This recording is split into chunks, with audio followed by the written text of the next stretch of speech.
All right. Well, as folks continue to trickle in, we will get started. So welcome everyone to today's Digital Service Network event. We are so thrilled that you're joining us for Platformland, a book talk with Richard Pope.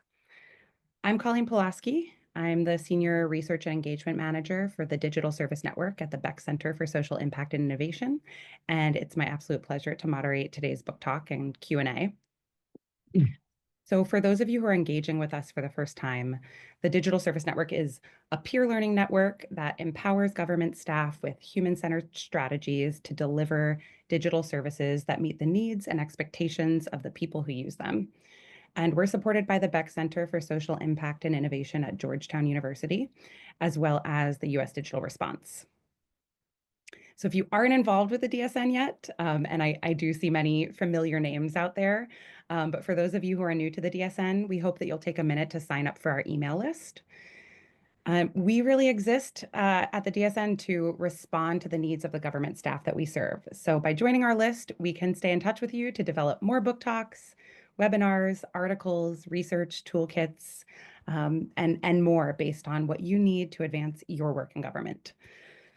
And sharing new ideas and approaches to government digital service delivery is a cornerstone of what we do. And that brings us to today's book talk. So I am thrilled to introduce Richard Pope and invite him to share with us about his recent book, Platformland, An Anatomy of Next Generation Public Services.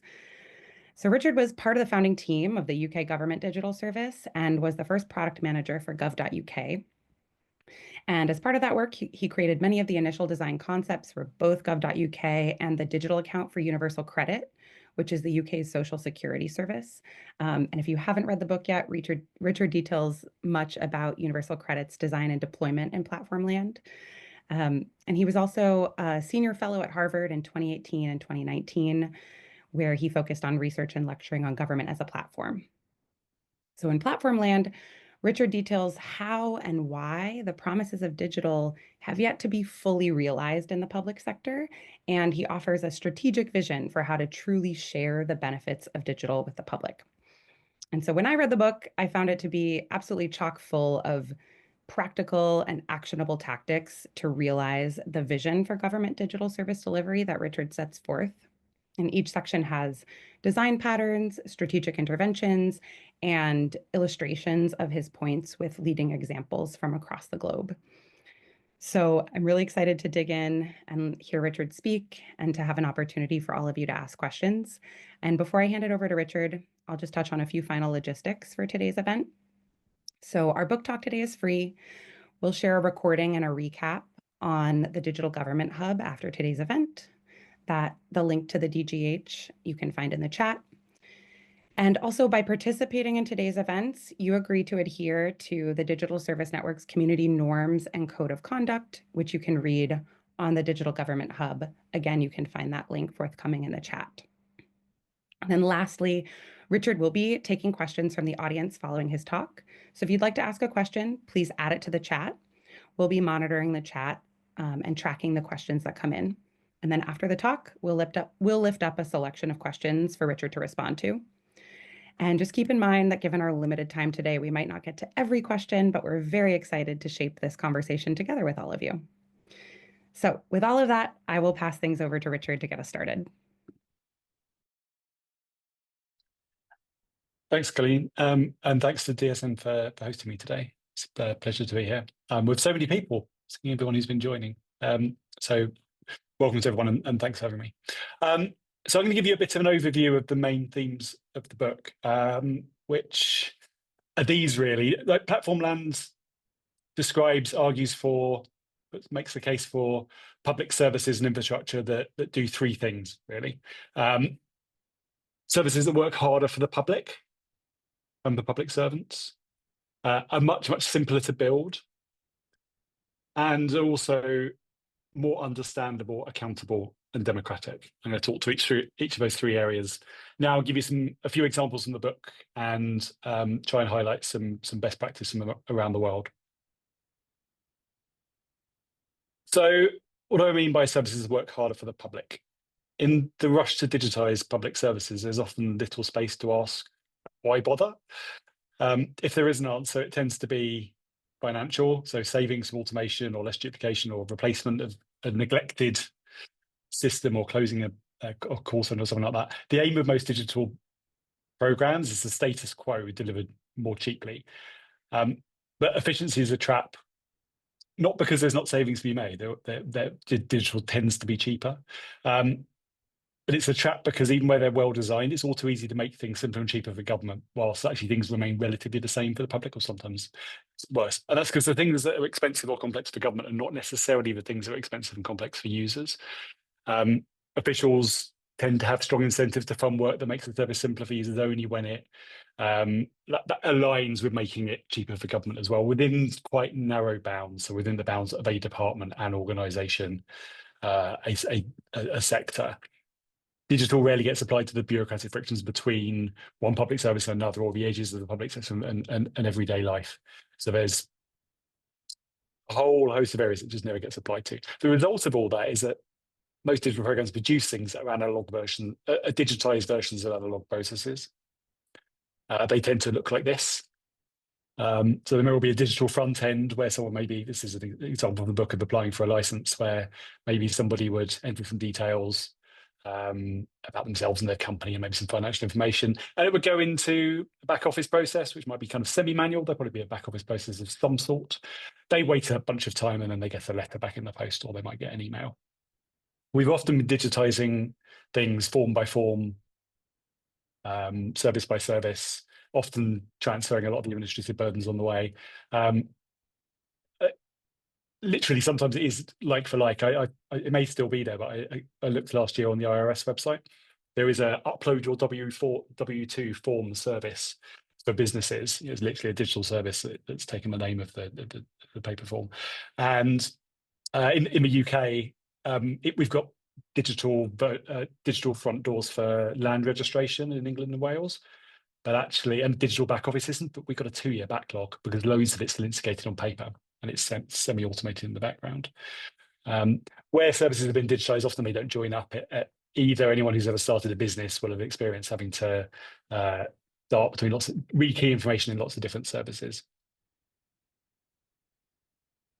As I said, the results from the things that we get out at the end of digital services often are still letters and bits of paper. So in the UK, if you want to prove that your child's got a disability, you carry around a bit of paper like this, which is technically an award letter from the department that issues disability benefits.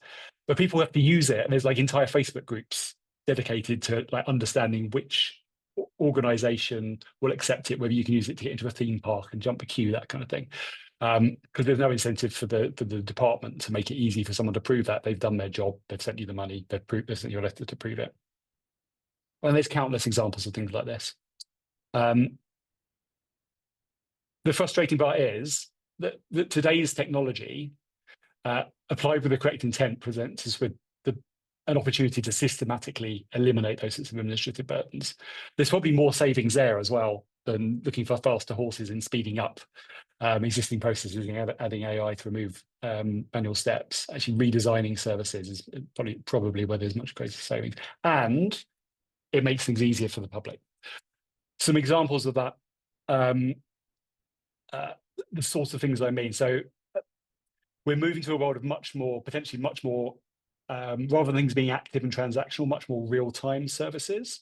The sort of things we're kind of familiar with in commercial services, like if you order an Uber, the little cars appear on the map in real time, that kind of thing. You order something from Amazon, you can see exactly where it is. Well, those things are beginning to come into digital services around the world. So this is a screenshot of Ukraine's e-aid service, which does automatically gets data from government registers, automatically calculates eligibility for government aid, and automatically pays people, and it can also handle when they've had to move around the country, or move out of the country because of the war. Services can also be designed around the lives of people, not the structure of government. So this is a screenshot from Singapore's Life SG service that brings together, for example, information about benefits from across the government. It also allows you to interact with, if you've had a child, to interact with lots of different services across government from a single service. It can abstract away the complexity of government. I think I saw some VA people on the call. One of the best examples around the world is of using APIs to meet users where they are is the VA's APIs. So actually using technology to go where users are through the creation of APIs. And also allowing people to join up services in ways that work for them using digital credentials. So look, various countries are creating digital driving licenses, but actually India and France and soon in the UK as well, there's a more systematic approach to the creation of rather than bits of paper, creating digital credentials for everything from driving licenses and the obvious things through to proof of benefit letters, proof of address. India has issued 9.4 billion documents through DigiLocker.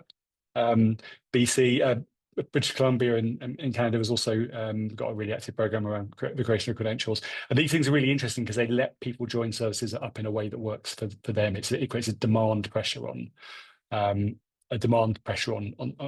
public to meet people again where they are in a way that they want. So the technology is there to design services that really do like systematically remove administrative burdens for people if we choose to apply it.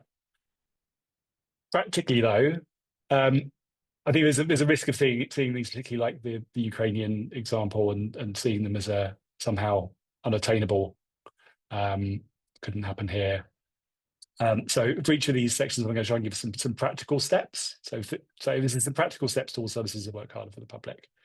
I think in the first instance, it's a mindset change. Like organizations that create digital services need to choose to deploy automation for the public good, not just within narrowly defined efficiency savings or narrowly defined user needs. So just within the bounds of the organization, you need to make the argument for that, and senior leaders do, and practitioners do. To some extent, it is a choice to join services up. It's a choice to use automation to save people time and effort and emotional burden. But that's not enough on its own. We also need to understand where the opportunity is. So in a way that there's plenty of people in the public sector who worry about how much money is being spent, rightly so.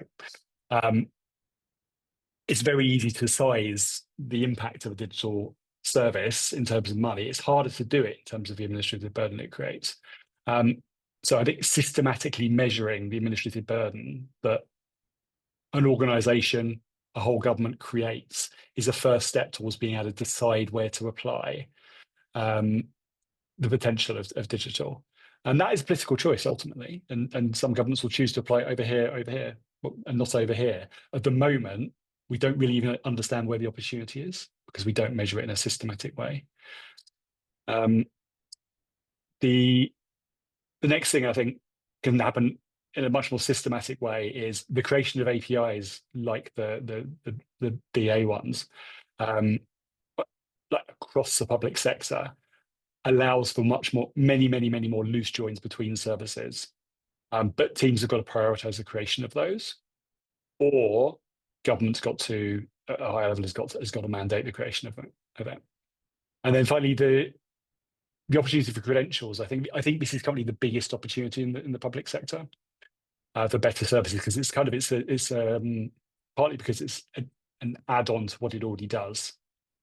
So giving people the option of trusted digital credentials alongside paper forms and paper letters and paper and bits of plastic, and allowing and ensuring that services can consume them is a way to start joining up services. And it's going to be like the more, I think India really shows this, like that you get a kind of critical mass where there's more digital credentials available and you can do more things with them.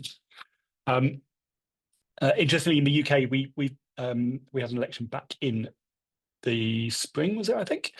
And there's been a bit of a reset in digital government, and three of the things, there's a recently published digital blueprint, a blueprint for modern digital government, which I was tangentially involved with over here, but has been led out of the Government Digital Service here. And actually, they've made a commitment in that to measuring administrative burden for the first time and working out how to measure it, working with civil society.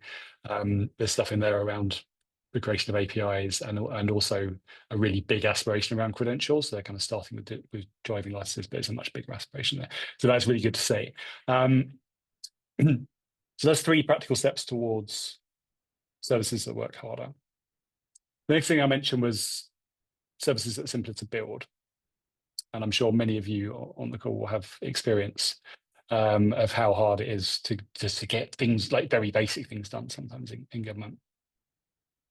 It's still too hard, and I know this from having worked with teams around the world. It's still too hard to build good quality public services. Some teams spend a lot of time doing the things that actually they spend a lot of time getting to the point of solving the problem they want to solve. That's in part because there's a lot of duplication. If you look at any given service across the public sector, there's a lot of commonality, whether it's authentication or creating a form or issuing a credential or data exchange, whatever it is. There's lots of duplication, and that's partly a duplication cost, I guess. But actually, the real cost is in the time it takes teams reinventing the wheel. The time it takes getting to the point where they can solve the unique part of the problem. And it's also creates a higher cost of changing existing systems as well. If you've got a team who are looking after not just benefit system, but also benefit system and hosting and notifications and authentication and actually they've got a more complex system to manage and prioritize. A common components approach means solving those sorts of problems once. And it means that it's meeting the needs of delivery teams and doing that once. And it's cheaper, but it's not just because of the duplication costs, as I said, it's because actually you're speeding things up. You're making it much faster to create, to get to the point where you can start to solve real problems for people. And there are many governments around the world, and more than when I started looking at this back in kind of 2016, 17 time when I was at Government Digital Service, and then at HKS, kind of following up, researching, kind of knocking on doors to find who was doing similar things. There's now a lot of governments who are creating common components in some shape or form. So I think I saw some people from British Columbia on the call again. Yeah, I think that's a great example of a government's created like quite a long list of common components. I know US Digital Services created some, an 18F. The UK, we've got some common components with an idea to build some more. It's no longer a novelty. It's becoming accepted as a way of working, but it's not universal yet. And I know a lot of people still have to argue for either using common components or for creating them. It's not just about creating centralized capacity, like operating software as a service once, so multiple services can use it. Increasingly, there's also components in the forms of digital public goods. So this is Digit, which is a series of open source components from the eGov Foundation in India aimed at local government. And it's like bits of software that's collaboratively maintained, but cities can pick up and use it. Again, there's increasingly long list of things like this. And I know Beak Centre's documented many of them. But it has the same effect that teams can really focus on the things that are unique to them. It's not just components, though. It's also about data. So governments run on lists, and I'm sure many of that. Yeah, I've not done it for many other countries, but I searched on legislation.gov.uk when I was writing the book. So the word register, which is how we tend to term these things in legislation in the UK. I forget the exact number of results we got, but it was very, very long. There's lots of legislation says we are going to create an organisation, and its job is to maintain this list and update it. And whether that's a register of companies or a register of land or charities or vehicles, there's lots of things.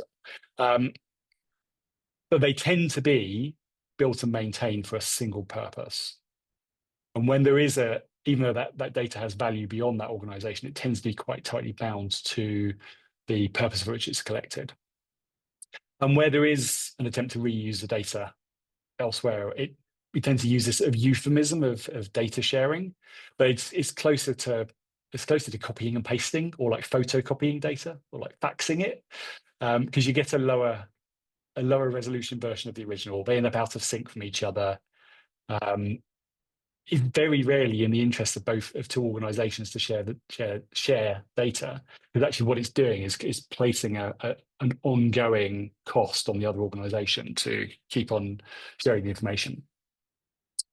So as a result, it very rarely happens, or if it does, it tends to be suboptimal. And there's a very good example of this from the Universal Credit, the UK's digital welfare system that Kelly mentioned, where actually some data is collected by the tax department, and that data is reused by the welfare department, and sometimes it's out of sync, and it's people who need money at a particular time who fall between the gaps when those databases are out of sync.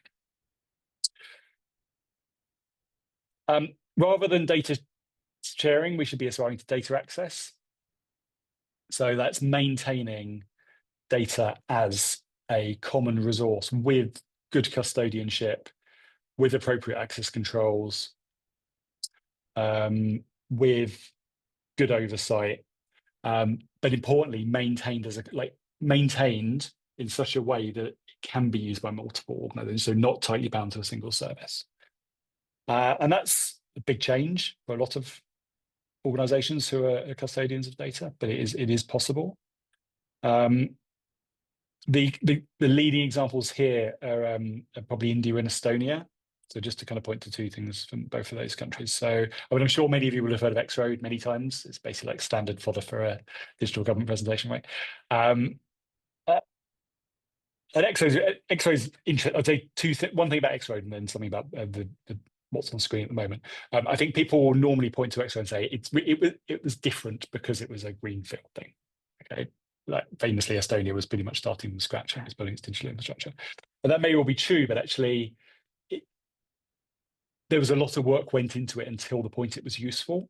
I think it's something like until 50 data sets were connected, or data services, I think they refer to them, were connected to X-Road. That's only then did they start to see the uptick in access requests to the information. Services only started using it when there was enough useful information connected there. So, data infrastructure is a long-term game. It requires long-term investment and it requires patience. The thing on screen here is actually a less well-known bit of Estonia's data infrastructure called the RIHA. I won't try and pronounce the Estonian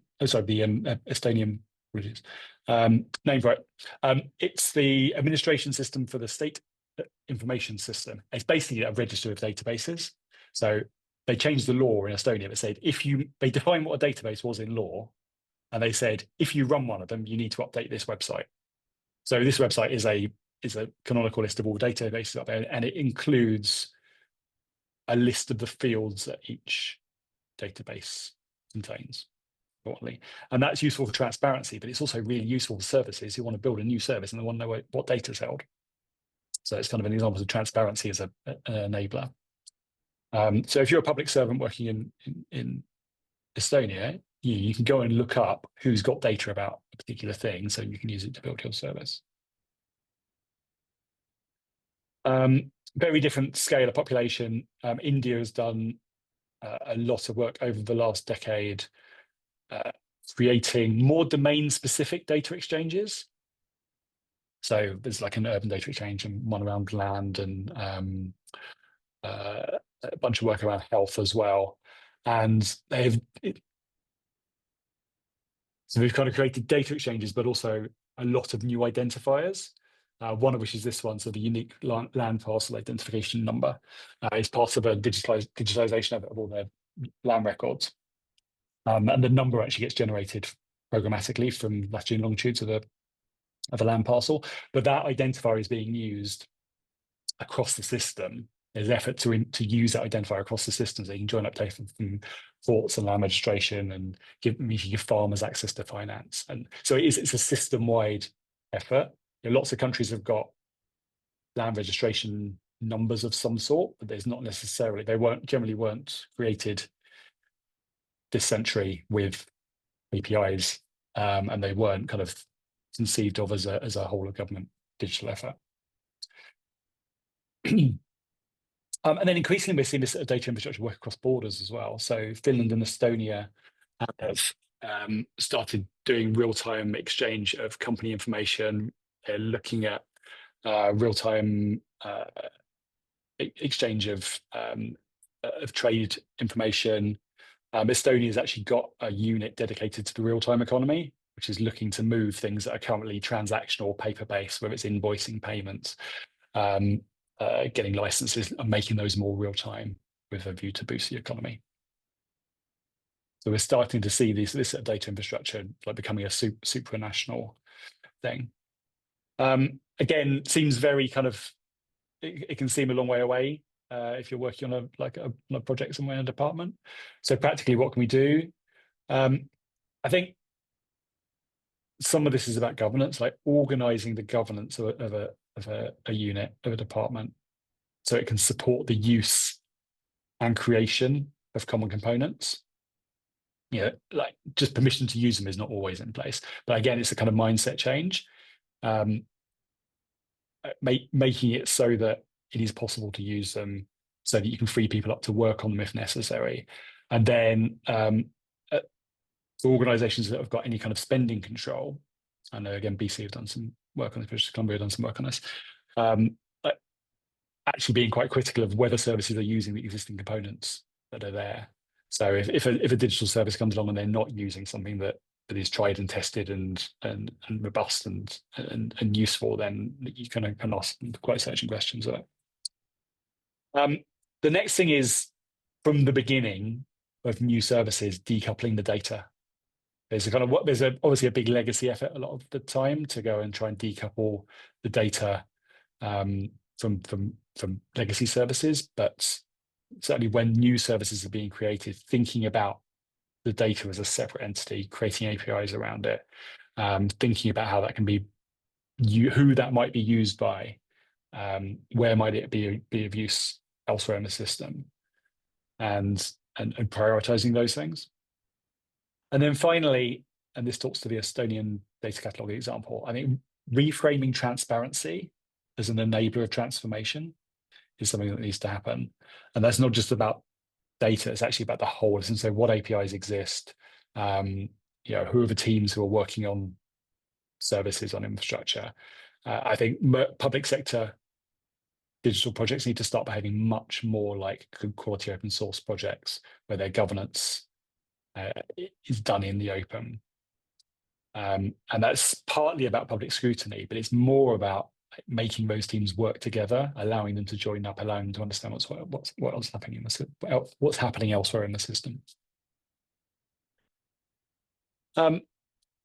Final part of the final main theme from the book is about services being more understandable, accountable, and democratic. I've been sort of misusing Lawrence Lessig's code is law for several years now, and saying software is politics, so as in like people's lived experience of code in the world is political, and that won't be news to anybody here. Like that seems to be more true every day, every year, certainly at the moment.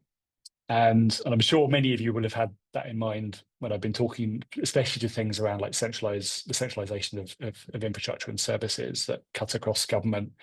I'm hoping this final section will give some pointers to how we can think about that. I've not got all the answers by any stretch, but hopefully, we can point you in the direction of some ideas. So on YouTube, there's a compilation of Steve Jobs speeches where he says it just works seamlessly, like 44 times that someone's an Apple fanboy's gone and collected. And that was Jobs' approach to design, to remove and to simplify. And he thought design should get out of the way, as him and something I've said about the iPhone and the iPad. So nothing distracts. And Apple products have always been designed as these sort of tightly sealed boxes. To the extent that when Steve Jobs discovered that third-party repair shops were opening up the iPhone, you can see it in this photo actually, they changed the screws to tamper-proof ones because Steve Jobs didn't want anyone meddling with the sort of purity of the product. And that's, I mean, a bit flippant about it, but he truly believed in tightly integrated quality products that make good choices for users. Now, one school of thought, and I've heard this in various guises in my career in the public sector, is that it's enough to apply that kind of thinking to public services, that it's enough that public services just work. But do we really want our public services working like an iPad? So functional, magical, but good luck if you want to understand how it works. I don't think so. Just to throw a couple of quotes at you, there's a quote by one of these two people, if we either Geoffrey Howe or AJ Balfour, who are both one was a prime minister, one was a minister in the UK. It's democracy is government by explanation, and it's this idea that democracy is not about it's not about voting every X number of years. It's about a dialogue between government and people, and it's about understanding how things work and having opportunities um, to understand them and change them.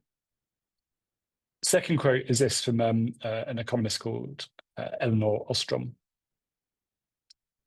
It's a service paradox. It's a concept she came up with, and she said that the better services are, as defined by professional criteria, the less satisfied citizens are with those services. So examples from her work include things like rationalizing police forces so that they spend more time in cars because they can get to crimes more quickly. But actually the result is they spend less time chatting to people and then you don't get the feedback loops with the public. Another example would be, imagine you set the best textbook designer in the world, the job of designing the perfect textbook for a school classroom. But if they designed it in such a way that students just automatically understood the subject and didn't feel the need to ask questions or talk to each other about it, and actually you get worse outcomes. That's because in both of those examples, the public with the police and students in class are co-producing the outcome with police, with teachers. So that's the only public services only get better through that kind of co-production. The opportunity for users to meddle in the public service is a key feature. As I said, democracy is about more than kind of voting every 4 or 5 years. It's about the opportunities people have to shape services and in turn shape their world. So another way, democracy is a user need. People need the ability to understand how services work and how they're changing. So what do we do about that? Can we kind of reconcile that idea of people needing to understand how things work with the need for simplicity and the need for people to be able to get the outcomes they need from digital services? I think there is, and I think it lays in this phrase here, which is designing the seams, not seamless design.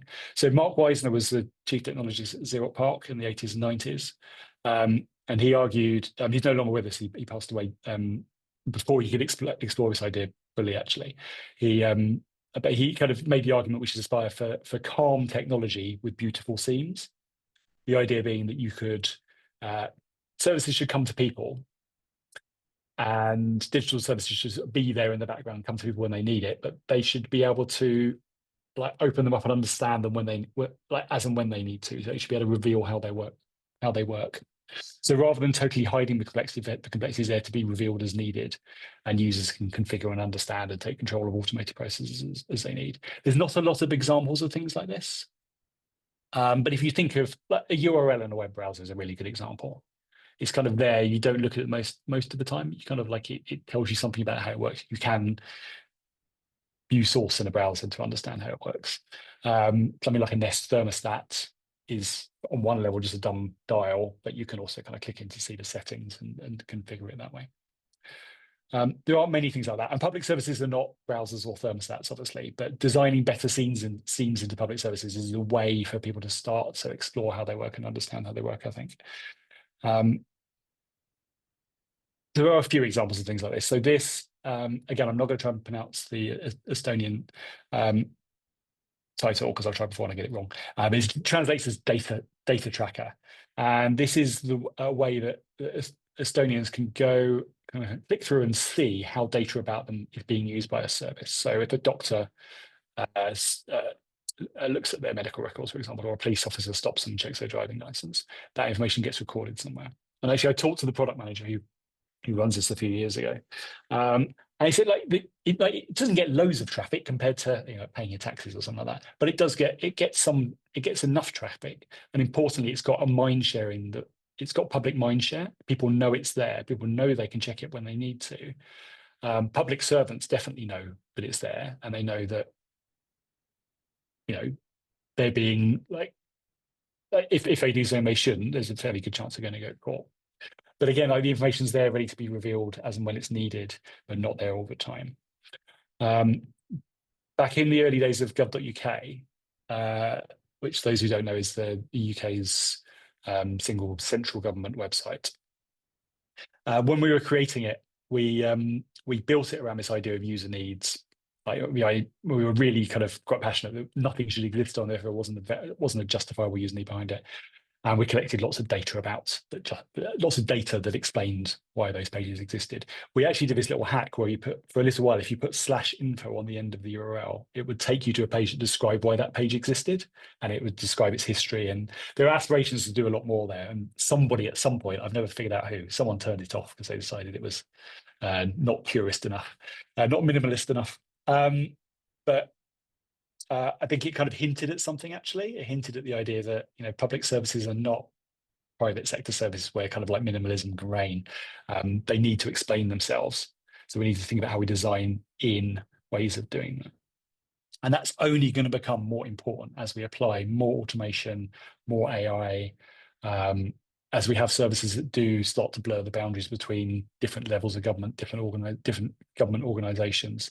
There's a couple of examples from the book here. One on the left is the idea of showing people when data is going to be passed on into another context. So if someone reports on a change of address for one instance, it gives them the option of copying that to some other government institutions and maybe updates their state pension or their driving license. India actually does this. If you update your address, I think either in DigiLocker or Aadhaar, which is the state identity system, it gives you if you update your address in Aadhaar, it gives you the option of updating your address in your driving license. So again, explaining to people why something's happened, giving them a chance to pause and ask questions. The example on the right is a benefit calculation. And so if you imagine someone's going in to check their benefits and something that doesn't look quite right, being able to kind of drill down and go, okay, well, how was that calculated? And then maybe go down another level and say, oh, okay, what data wasn't included? Oh, you haven't included the fact I've got 3 kids. You're saying 2, therefore you're missing something. And maybe actually being able to track all the way down to the underlying legislation, the underlying rule set. And maybe individuals won't do this most of the time, but the route's there for the people who need it, or with appropriate support when someone goes to get help, there's a route to understand it. Like I say, we're going to need more things like this as services get smarter, as services start doing more things in parallel. Humans are really bad at multitasking. We're awful at it. It turns out anyone who thinks they're good at multitasking is just overconfident. There was a study about it. Really good at it. Yeah, we're awful at it. Computers are really, really good at it. And so we need to kind of there's a diff between what a computer can do and the user interfaces. We need to understand what's happened. Actually, I thought I had a screenshot over here. I don't think I included it, but when I was working on universal credit, one of the things we designed into the account there was this idea of a user's journal, which is partly a chat function backwards and forwards with welfare advisors, but it's also a record for a user. So if they update some information about them or their family, it appears in that log. The conversation appears there. And I know from talking to parliamentarians, people go into meetings, members of the public take a screenshot of their journal into a meeting with a member of parliament and go, look, they've messed up. Look, they've done this, they've done this. It's a record for people to explain what can be quite complicated overlapping updates of information. Mentioning universal credit, there's another example which I think is again a kind of weak signal for how we might think about governing digital services in the future. This is an organisation called the Child Poverty Action Group.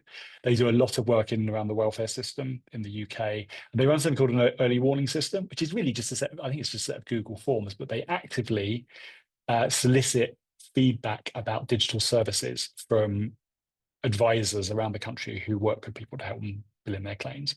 So they've got this ongoing near real-time feed of problems and things that people are spotting. And they use that. They use that to argue with government and say, you need to change this. They've also done work to kind of map out what the service looks like, and they've kind of spotted things that are missing from the user interface. And I again argue for that. Another example from the UK of the sort of information I think needs to be on the public record for charities and civil society organisations to be able to critique digital services.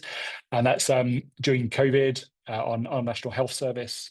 We've got a centralised nationalised health service in the UK, created the Test and Trace app using the Apple and Google APIs that would do proximity. It would tell you if you've been near someone who had COVID. There was obviously a lot of privacy concern around that. They published and kept up to date a set of screenshots that described what the user interface was like, so that people could critique it from the outside. They could understand how it works. Then finally, when it comes to making services and particularly infrastructure accountable, yeah, digital infrastructure needs appropriate accountable institutions. I think lots of governments around the world are in this kind of intermediate phase at the moment where they've kind of been made some things, but there's not kind of necessarily the governance and robustness around it compared to something that's maybe been around for a couple of centuries, like a census. Where it's really clear the mandate and the oversight and the responsibilities are really clear. And increasingly, we're seeing that digital infrastructure needs institutions. The place to look for this, I think, the best examples of this, again, really India, where most of the plays that the government's made in terms of digital infrastructure have actually, like, they've created an institution around it. So this is the ONDC, which I think is a partly government, like an arm's length company, partly owned by the government. It's trying to set up kind of as a competitor to Amazon, really. It's a publicly owned fulfillment network. And but it's been set up as this kind of this institution in and of itself. Started quite small. I mean, they did this with Ada Harvey Identity System. They've done it with like most of their big digital infrastructure plays.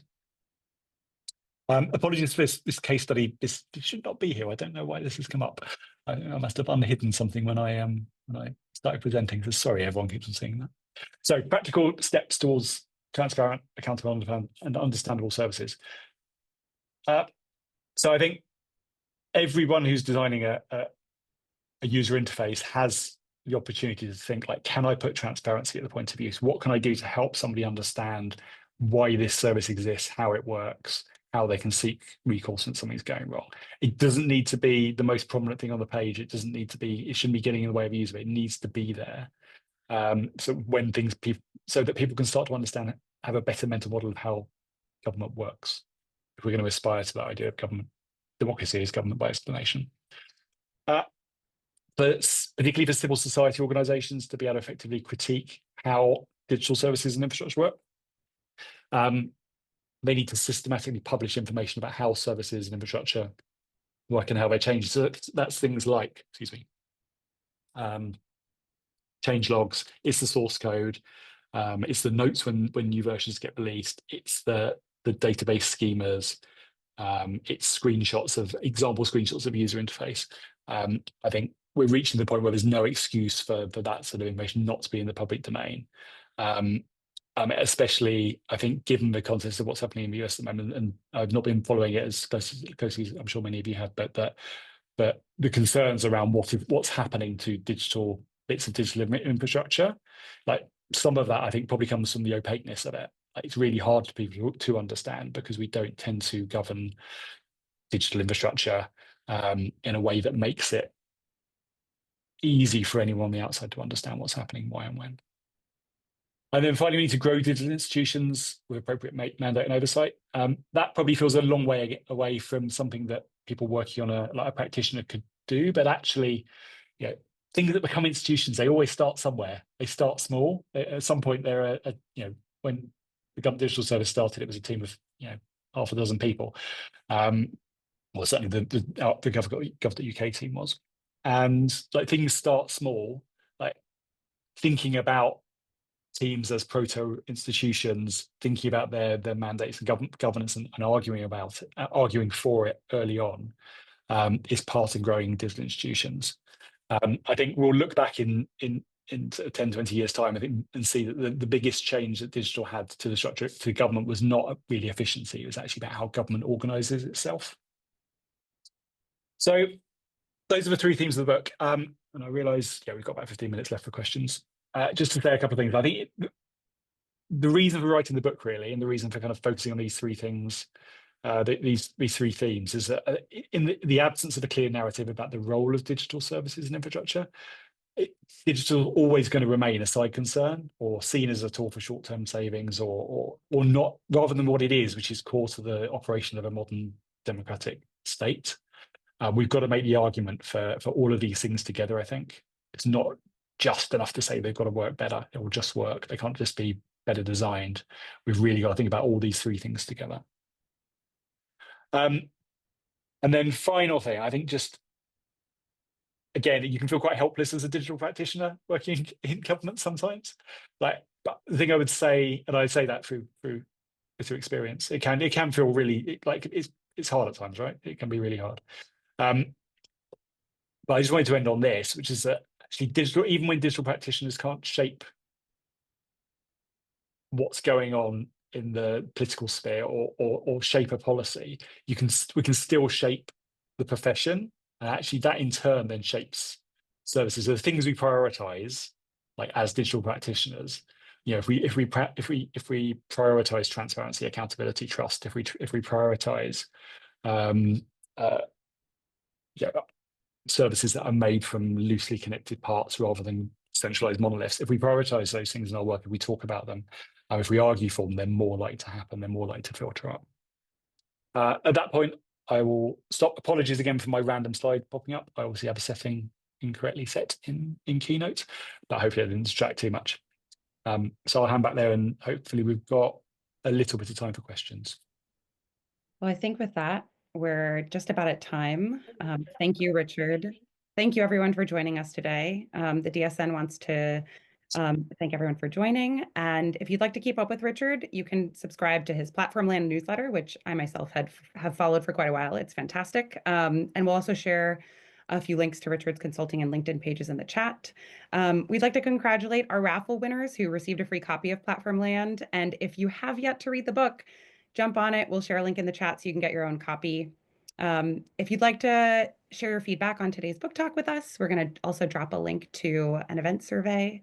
And last reminder to register for the DSN, follow us on LinkedIn, and we'll notify you all once today's recording and recap our live on the Digital Government Hub. So thank you again, Richard, for sharing about the book, sharing your insights, and taking everyone's questions. And thanks everyone for joining us today. Have a great morning, afternoon, depending on where you're calling in from, and we'll see you at the next DSN event.